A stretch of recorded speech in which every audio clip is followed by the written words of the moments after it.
Hey, what's up everyone? Sam here. So I was inspired to do this video due to the release of the film Darkest Hour, which hits UK cinemas on January the 12th. We shall defend our island, whatever the cost may be. We shall fight on the beaches. We shall fight on the landing grounds. We shall fight in the fields and in the streets. We shall fight in the hills. We shall never surrender! I was lucky enough to watch the film at the premiere in London, and I gotta say it's an extraordinary film that really captures the struggles and achievements Churchill faced during World War II. It stars Gary Oldman as Winston Churchill, and I think it's safe to say that his performance was probably some of the best acting I have ever seen. So do make sure to catch Darkest Hour in UK cinemas on January the 12th. But anyway, for this list, I'll be showing you 5 untold and shocking facts about Winston Churchill. Number 5. He was extremely accident prone. Throughout his life, Churchill has had some very odd accidents. Not only was he extremely accident prone, he was also very lucky to walk away from a lot of his accidents. For example, as a youth, he once suffered a concussion and ruptured a kidney whilst playfully throwing himself off a bridge. Don't ask how that happened, it just somehow did. He also nearly drowned in a Swiss lake. He's fallen numerous times off horses and even somehow dislocated his shoulder while disembarking from a ship in India.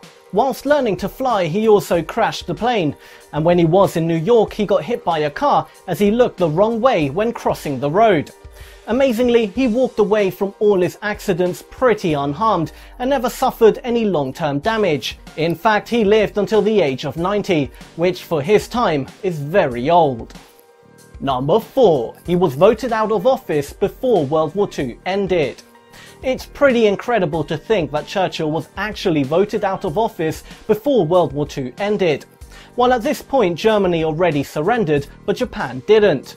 Despite leading Britain to victory over Nazi Germany and even coming up with the plan of the Dunkirk miracle, the British people felt it was time for him to go. The reason for this is because the Labour Party painted Churchill's Conservative Party as anti-worker and anti-welfare. It wasn't until after the war, when people looked back at what happened, did Churchill's accomplishments really sink in. However, this didn't bother Churchill, and in fact he even said, "They have a perfect right to kick us out. That is a democracy. That is what we have been fighting for." Number 3. His famous speeches were only a few months apart. Churchill made some very famous speeches in his time, but the majority of his famous speeches were only a few months apart. When he became Prime Minister in May 1940, Britain was in a bad situation.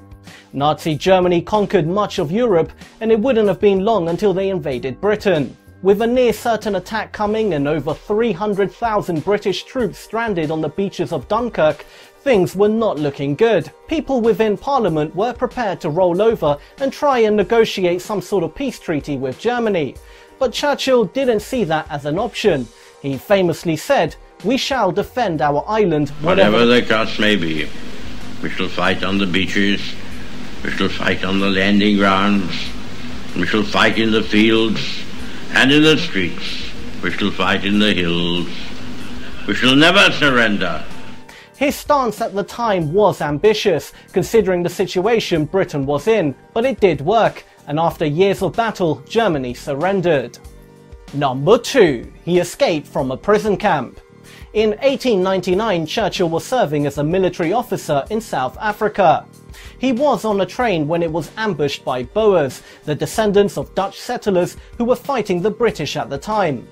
He was captured and marched to a prison camp. It didn't take him long to escape the camp by scaling a wall at night. 2 fellow prisoners turned back, but Churchill kept going. With no real plan in sight, he stumbled upon a house of a British coal mine manager, who nicely let him hide out for 3 days. He then sent Churchill on a wool-filled rail truck into Mozambique. From there, Churchill caught a ship back to South Africa and rushed to the front. He became an instant hero for what he did. Number 1. His mother was American.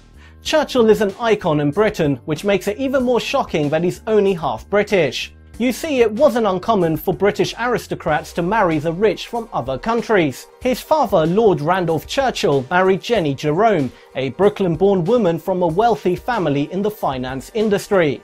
The couple had 2 children together, Winston, born in 1874, and Jack, born in 1880. When Churchill's father passed away, his mother remarried twice with men 2 decades her junior. Thank you for watching. Do remember that the film Darkest Hour is coming to UK cinemas on January the 12th. I highly recommend you go and watch it. It is an incredible film and shows you a side of World War II that has never really been seen. Otherwise, if you want to subscribe or watch another video, a button will be on screen. But until next time guys, feed your mind.